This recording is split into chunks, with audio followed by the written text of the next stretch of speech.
Bonjour au peuple de Dieu. J'ai dans mes coutumes de dire que voilà, j'aime que ça réponde. Il faut que ce soit vivant.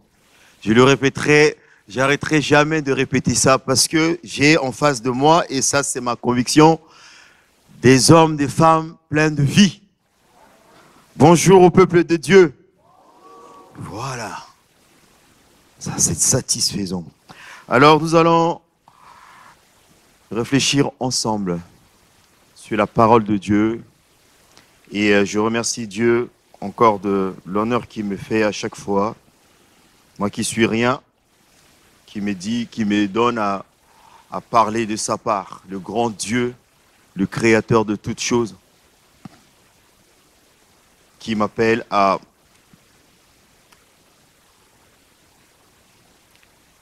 apporter sa parole. Et je vous assure, c'est pas rien. Mais je compte sur la grâce de Dieu. Encore pour vous transmettre ce que Dieu met sur mon cœur, par sa grâce. J'aimerais, avant qu'on puisse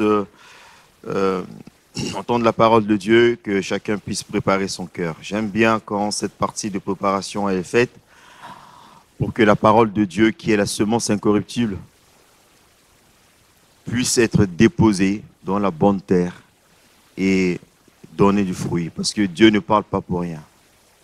Parfois, on n'y prend pas garde, mais si on prend garde, la parole de Dieu fait toujours effet dans notre vie. Est-ce qu'on peut fermer les yeux? Chacun peut prier dans son cœur par ses propres mots pour se préparer, disposer son cœur. Je te remercie, Seigneur, pour cette grâce que tu me fais, ce privilège que tu me donnes de pouvoir parler, Seigneur, et d'être ici en représentativité, Seigneur. Oui, mon Dieu, à la gloire de ton nom, Seigneur. Oui, je suis ce micro, Seigneur, que je tiens entre mes mains, et je suis cet instrument entre tes mains, Seigneur. Je te prie vraiment qu'au travers de moi, tu puisses parler au cœur de ton peuple, au cœur de celle à qui tu as fixé un rendez-vous ce matin, Seigneur, mon Dieu. Et tu sais que tu es dans les rangs, Seigneur, et pour parler dans notre cœur. Je sais que tu es dans les rangs, Seigneur, parce que, oui, tu as entendu nos cris. Parce que, Seigneur, oui, tu vois nos faiblesses et tu viens au secours de notre faiblesse encore ce matin. Je te prie d'être au milieu de nous, Seigneur, et de nous donner, Seigneur, d'aiguiser notre réceptivité ce matin, afin, Seigneur, que nous soyons, Seigneur, prêts à t'écouter. Et donne-nous, Seigneur, oui, une oreille de disciple, afin que nous puissions écouter à la manière des disciples. Béni sois-tu, Père. Merci. Au nom de Jésus. Amen. L'Esprit de Dieu est un. Merci, ma sœur.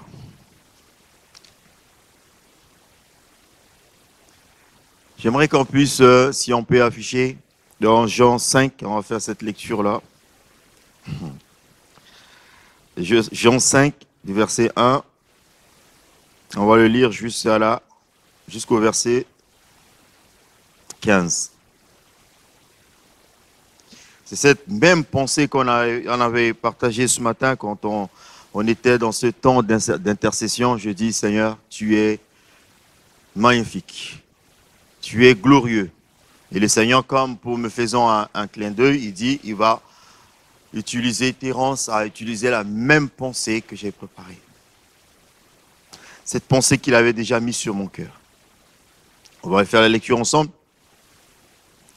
Après cela, il y eut une fête des Juifs et Jésus monta à Jérusalem. Or, à Jérusalem, près de la porte de Brebis, il y a une piscine qui s'appelait en hébreu Bethesda et qui a 5 portiques. Sous ces portiques étaient couchés une multitude de malades, d'aveugles, de boiteux, d'estropiés, de paralytiques qui attendaient le mouvement de l'eau. Car un ange descendait périodiquement dans la piscine et agitait l'eau. Et celui qui descendait le premier, après que l'eau ait été agitée, était guéri, qui a été sa maladie. Là se trouvait un homme qui était malade, un homme malade depuis 38 ans. Jésus le vit couché, sachant qu'il était là déjà là depuis longtemps, il dit, veux-tu retrouver la santé? Alors, le paralytique lui répondit, le malade lui répondit, Seigneur, je n'ai personne pour me jeter dans la piscine quand l'eau est agitée. Et pendant que j'y vais, un autre descend avant moi. Lève-toi, lui dit Jésus, prends ton lit et marche. Aussitôt, cet homme retrouva la santé. Il prit son lit et se mit à marcher.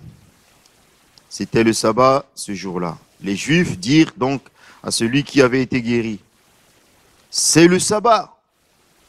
Il ne t'est pas permis de porter ton lit. Il leur répondit, celui qui m'a rendu la santé m'a dit, prends ton lit et marche. Ils lui demandèrent, qui est donc l'homme qui t'a dit, prends et marche? Mais celui qui avait été guéri ne savait pas qui c'était, car Jésus avait disparu dans la foule qui était à cet endroit. Après cela, Jésus le retrouva. Jésus le trouva dans le temple et lui dit, voici que tu as retrouvé la santé, ne pêche plus, de peur qu'il ne t'arrive quelque chose de pire. Cet homme s'en alla et dit aux Juifs que c'était Jésus qui lui avait rendu la santé. Amen. Alors, rien de nouveau. Ça, ce sont des paroles que nous connaissons tous. Nous avons lu à maintes et maintes fois. Nous avons entendu des prédications à maintes et à maintes fois dessus. Mais il y a une particularité. La pensée que le Seigneur a mis dans mon cœur ce matin. Il est question d'un homme qui est malade. Mais avant tout, tout ce que Jésus faisait, c'était des choses qui avaient déjà été écrites à son sujet. Il venait tout simplement accomplir ce qui était déjà écrit, ce qui a été déclaré, ce qui a été proclamé, ce qui a été annoncé devant lui avant que lui puisse incarner ce corps qu'il avait et qui s'appelait Jésus pour le salut de l'humanité. Et dans ce salut comprenait aussi bien la guérison physique. Mais je veux aborder avec vous aujourd'hui une approche qui, à la fois, est physique, mais aussi bien d'une autre nature. On y reviendra. Jésus vient dans un mouvement de foule. Il se passait quelque chose. Des hommes, des femmes étaient en attente de guérison. En attente que la main de Dieu puisse se manifester dans leur vie. Et ça se passait comme ça dans une piscine, j'imagine, moi je ne sais pas comment ça se présentait, mais c'était une piscine où tout le monde, tous les malades, n'importe quelle, toutes les sortes de maladies qui étaient là. Et voilà, la règle était que le premier qui tombe dans l'eau, c'est le premier guéri. Le seul guéri, on va dire. Après, est-ce que ça se passait une fois par jour? À quelle fréquence? La parole de Dieu ne nous dit pas. Mais toujours que peut-être que pendant cette semaine, l'ange y passe une fois. Ou par jour, l'ange y passait une fois. Et celui qui était agile ou qui se faisait peut-être aider par quelqu'un d'autre, en ce moment-là, il tombe dans l'eau en ressortant. Gloire à Dieu, je suis sauvé. Si c'était la lèpre, il était purifié. Si c'était l'infirmité, t'es boiteux, il se levait, il marchait. L'épilepsie, ça finissait. Imaginez n'importe quelle maladie qu'il peut y avoir dans le monde. Et cet homme était là, il disait, bon voilà.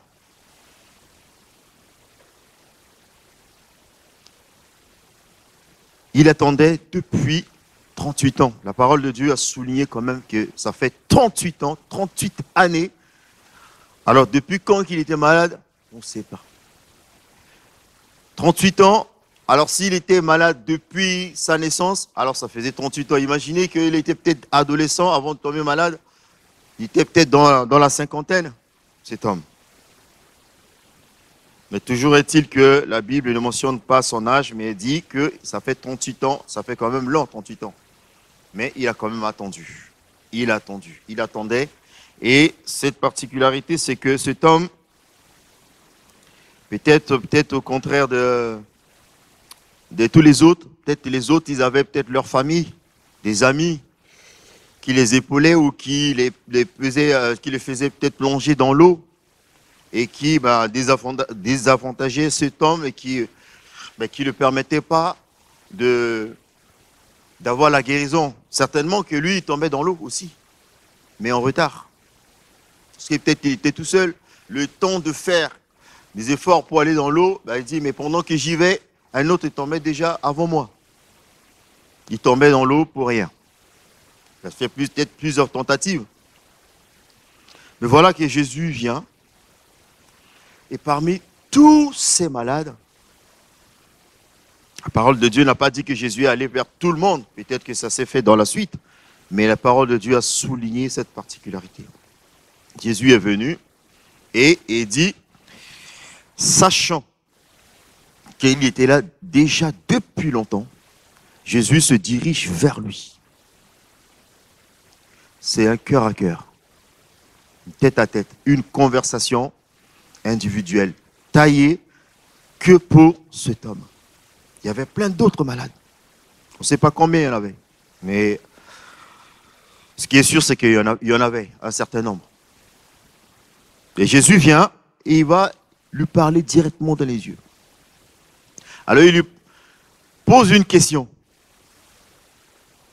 Et là, Thérence avait souligné, et aussi, c'est ce que je veux dire pour ceux qui étaient là. Il dit, veux-tu retrouver la santé? Vous imaginez une question comme ça à quelqu'un qui souffre depuis 38 ans? Voilà, cet homme, au lieu de dire, oui, oh Seigneur, oui, je le veux. Non, il dit, Seigneur, je n'ai personne pour vous faire plonger dans l'eau. Personne. Pendant que j'y vais, un autre est déjà tombé avant moi. Et toutes mes tentatives essuient toujours un échec. Je n'ai personne. On t'a posé la question, on dit, veux-tu retrouver la santé? Dis oui. C'est simple. Mais non. Mais pourquoi cette question et pourquoi cette réponse? Jésus a posé cette question parce que la parole de Dieu dit, Jésus, sachant qu'il était là depuis longtemps, il voulait apporter une grâce particulière à cet homme. Alors il a posé la question à cet homme, il dit, veux-tu retrouver la santé? Ah, mais je n'ai personne pour me plonger dans l'eau. Ça, c'était sa manière à lui d'avoir la guérison. Il n'avait pas d'autre manière, il n'avait pas d'autre option. Ça peut lui paraître bête, sa réponse, avec du recul, parce que nous connaissons l'histoire. Ça nous paraît bête. Parce que pour tout à l'heure, il a dit, mais dis oui, tout simplement, le Seigneur il étend la main, toi tu es guéri. Parce qu'on connaît l'histoire, on connaît la fin de l'histoire. Vous savez, cet homme, il ne connaît pas Jésus. Et la parole de Dieu n'a pas dit qu'il a entendu parler de Jésus. Il ne connaît pas une autre manière d'être guéri que d'être plongé dans la piscine. D'où sa réponse. Il était focalisé, il a focalisé par, excusez-moi, sa guérison que par le plongeon dans la piscine. Pour lui, dans sa conception, c'est que s'il ne tombait pas dans l'eau, s'il ne tombait pas en premier dans l'eau, dans la piscine, après que l'ange ait agité l'eau, il ne peut pas être guéri. C'est aussi simple que ça. Sa réponse est sincère. Peut-être qu'il voyait en Jésus-Christ quelqu'un qui pourrait venir lui donner un coup de main. Sa façon de dire, reste là. Je veux interpréter un tout petit peu sa pensée. Reste là, vu que tu es venu me poser cette question et que tu me demandes si je vais avoir la santé. Reste là avec moi. Dans ce moment-là, tu attends quand l'eau va être agitée, plonge-moi dedans. Je serai guéri et puis je te dirai merci.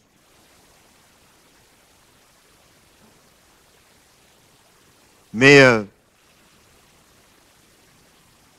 Jésus voulait le sauver, voulait le guérir d'une autre manière que lui ne s'attendait pas.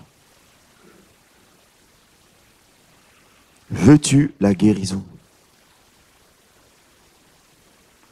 Est-ce que ça ne serait pas aussi quelque part notre façon de voir les choses? Est-ce que jusqu'à l'heure actuelle, au temps moderne, 21e, on va dire 22e siècle, 21e. Ouais, 21e siècle. Parce que si du 22, on va me lapider. Est-ce que jusque-là, nous qui peut-être avons peut-être reçu Jésus-Christ comme Seigneur et Sauveur, ou tout simplement que nous sommes dans cette phase transitoire, on va dire, de le connaître. Ça fait peut-être des années que nous venons. Et toujours avec un esprit d'attente qu'il se passe quelque chose dans notre vie par la main du Seigneur. Est-ce que nous n'avons pas tracé, nous n'avons pas une conception qui est différente de ce que Dieu veut faire dans notre vie? Est-ce que nous n'avons pas tracé notre vie, nous n'avons pas fait notre plan selon nous et non selon Dieu? La question, elle est posée aujourd'hui. Et cette même question peut être posée à toi qui as même déjà reçu le Seigneur. Toi qui n'as pas encore reçu le Seigneur.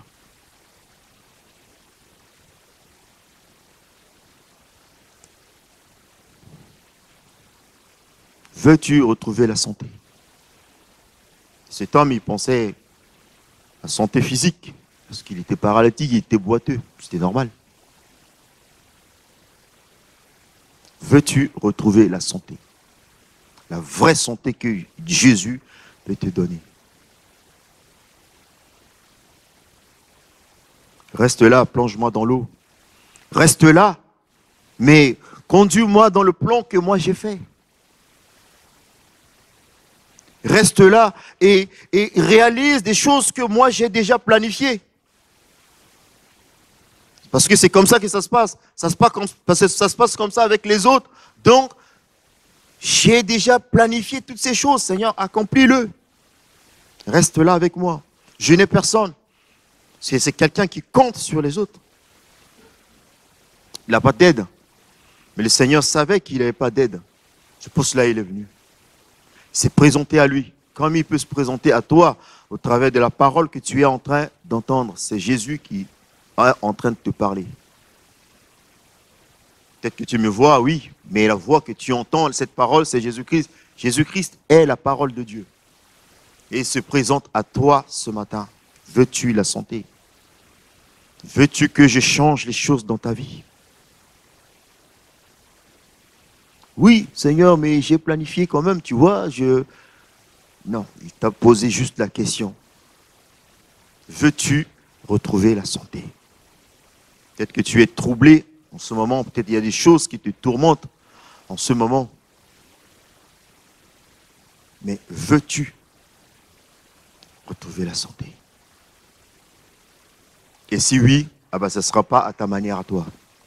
Ce sera la manière que le Seigneur veut. Et malgré tout ça, le Seigneur est venu parce que son but était de venir délivrer cet homme, cette personne, de cette souffrance qui a duré de 38 ans, 38 années. Il va lui dire, quand cet homme va faire son discours, il va finir son discours, le Dieu de grâce qu'il était, le sauveur de grâce qu'il était, il avait compris, il avait eu cette compréhension de cet homme, mais il était rempli tellement de compassion, il était tellement rempli de compassion. Il veut dire, quand cet homme a fini ce discours, il dit, je n'ai personne pour me plonger dans l'eau. Oui, Jésus n'a pas répondu, n'a pas dit grand-chose, il dit, je suis là pour te sauver, pas de la manière que toi tu longtemps, de la manière que moi je veux.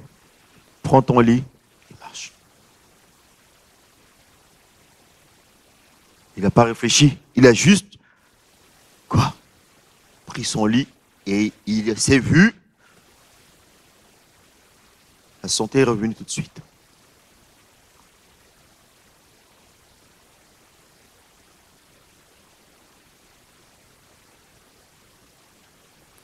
Il n'est pas tombé dans l'eau.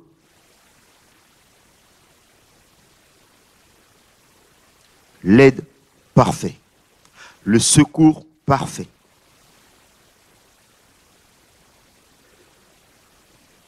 Voilà ce que le Seigneur peut faire dans la vie de quelqu'un. Cet homme, sans doute, il appartenait dans le choix de Dieu. Il n'a pas demandé le Seigneur. Il attendait juste la santé. Mais l'eau était agitée par l'ange. On dit l'ange, c'est l'ange de Dieu qui faisait ça, qui apportait la guérison. Il attendait, il était quand même en attente qu'il se passe quelque chose dans sa vie de la part de Dieu. C'est pourquoi Jésus était venu. L'attente était tellement pressante que Jésus est venu par lui-même pour le sauver. Mais Jésus voulait aller au-delà de sa maladie.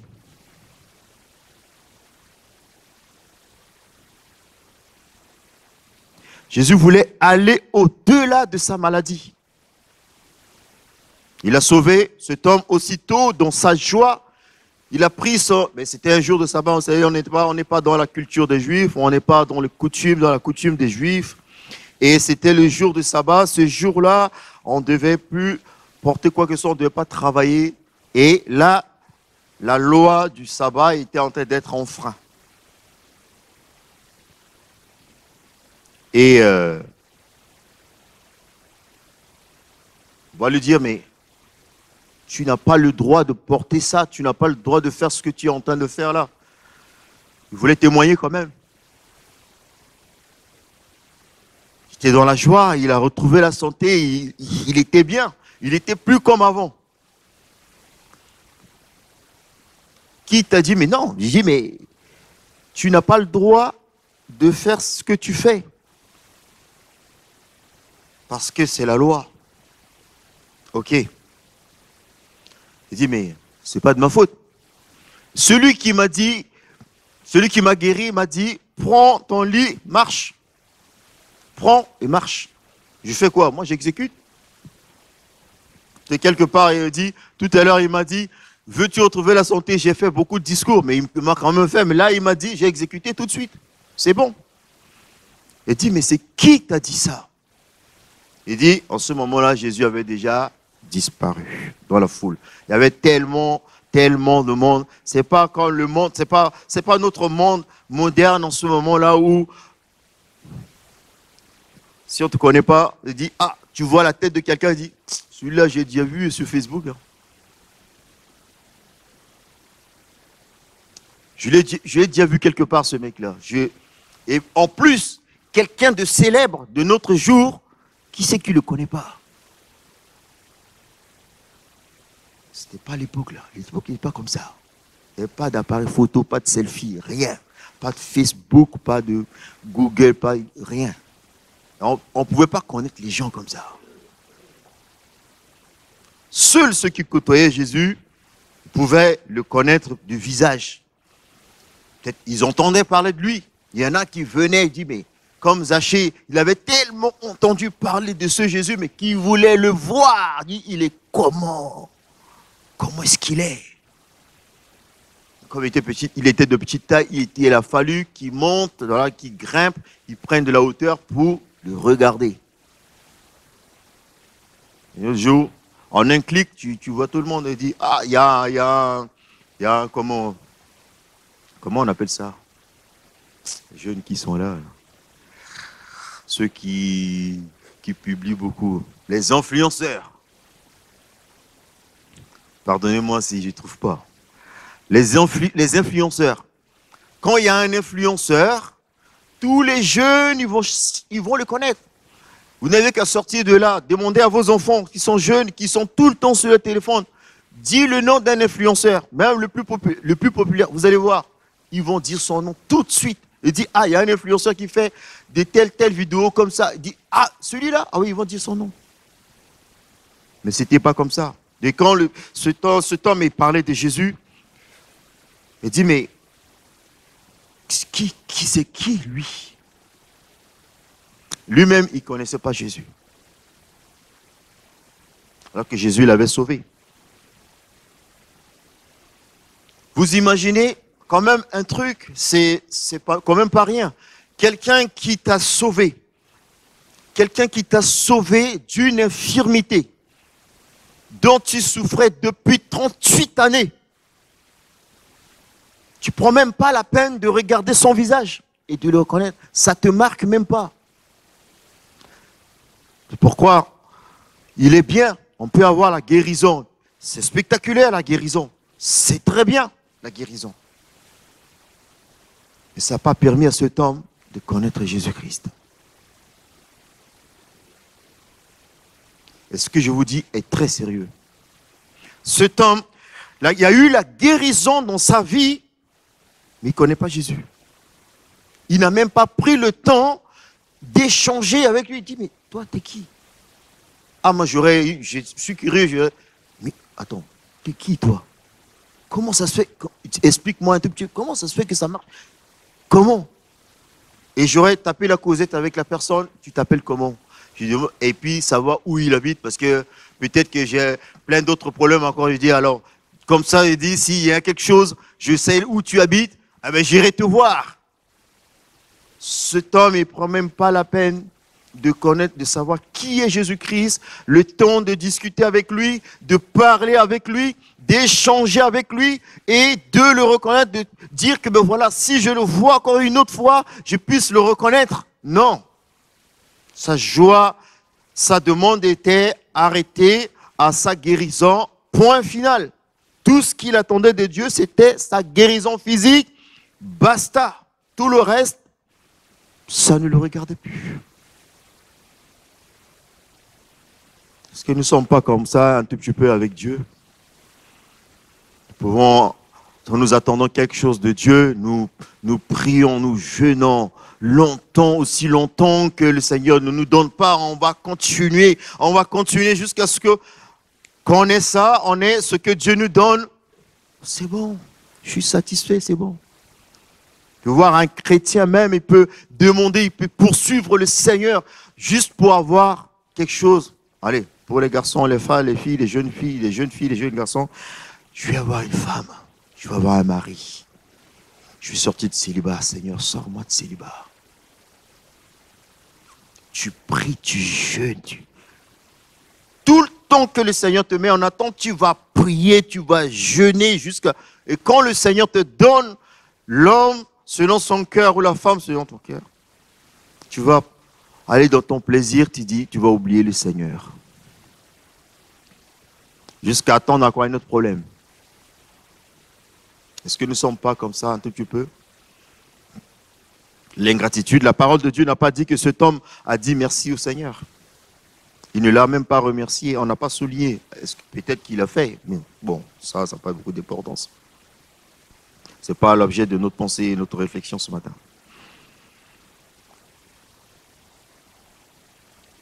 Voilà, il voulait témoigner, il voulait servir le Seigneur. Il était bien.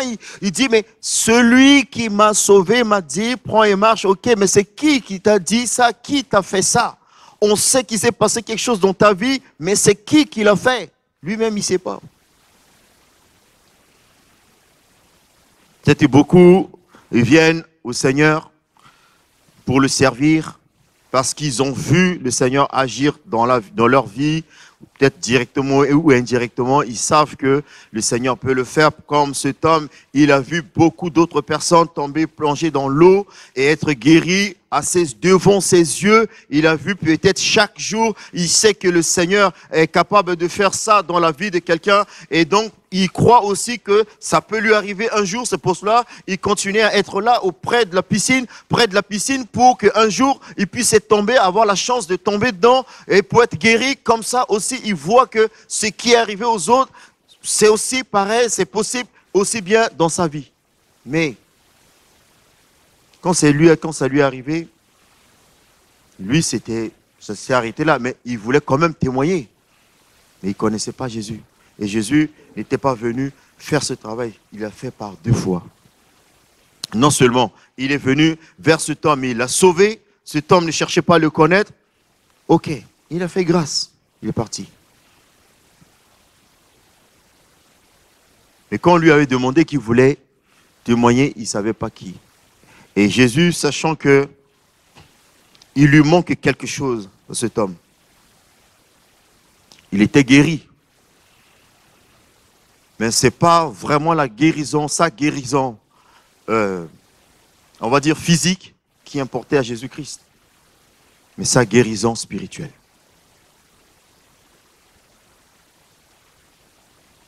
Sa guérison spirituelle.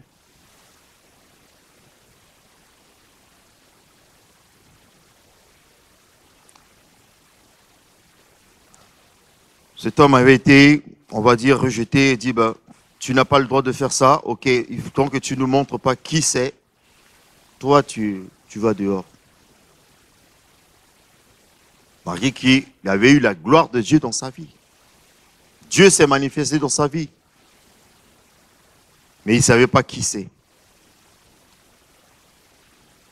Il dit, mais celui qui avait été guéri ne savait pas qui c'était, car Jésus avait disparu dans la foule qui était à cet endroit. Après cela, Jésus le retrouva. Il n'est pas allé chercher Jésus. Il ne savait même pas qui il était, donc il ne pouvait pas le chercher. Jésus est venu à lui. Une fois. Pour le guérir physiquement. Pour lui dire que ses attentes n'étaient pas pour rien. Et il peut faire des choses dans sa vie. Même d'une autre manière. Pas de la manière que lui il attend, mais tout est possible à Dieu. Jésus l'a guéri physiquement. Jésus est encore venu vers lui et dit, Jésus le... C'est quoi le verbe qu'on a utilisé là? Ouais, Jésus l'a, il dit, Jésus l'a trouvé. Jésus le trouva. Retrouver, trouver, c'est pareil. Ouh. Verset 14. Tu peux mettre le verset 14, s'il te plaît?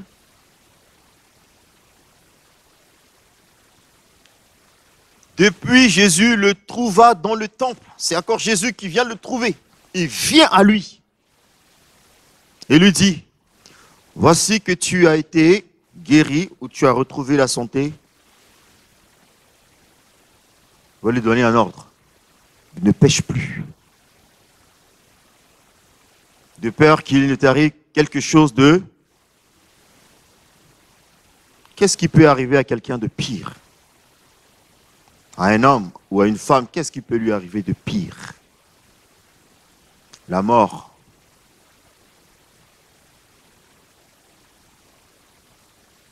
Oui, mais quelle mort? La seconde mort. Jésus voulait non seulement guérir son corps, mais bien plus guérir son âme. Voici que tu as retrouvé la santé, ne pêche plus.